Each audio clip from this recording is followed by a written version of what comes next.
And this is where I found my ideal body fat. It does have consequences on your physique. Because you should just really bulk for as long as it takes. I have permanently thickened my waist. How long should you bulk for? Or how high should your body fat percentage get before you need to cut?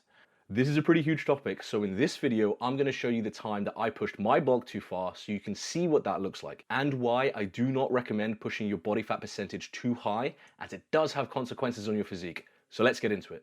Always keep in mind the purpose of a bulk is to increase muscle, not fat. Most people will inevitably gain some body fat during the bulk, but ideally you'd want to gain as little fat as possible without impacting the muscle growth. In other words, if you don't push your bulk hard enough, your progress is going to be pretty slow, but if you push it too hard, you'll get unnecessarily fat, and that has its own issues that we're going to talk about. Now, we all have different genetics. Some people are susceptible to put on more body fat, whereas others can stay super shredded while they continue their bulk. Now, these are two opposite ends of the spectrum, and I'm somewhere in the middle, like the most of you will be that are watching this video.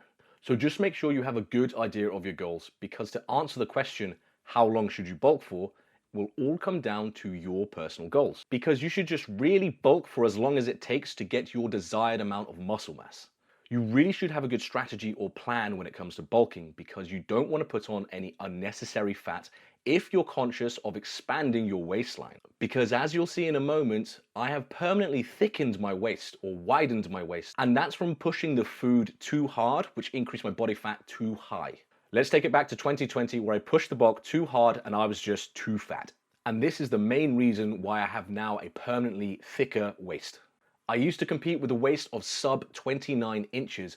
After the 2020 bulk, I've never been able to get it back under 31 inches. And that's despite being leaner than I've ever been before. My waist is just thicker these days. But I will acknowledge there are some other contributing factors, such as heavy compound lifts like your squats and your deadlifts. That, with pushing the food too high, I believe altogether was the reason for this thickening.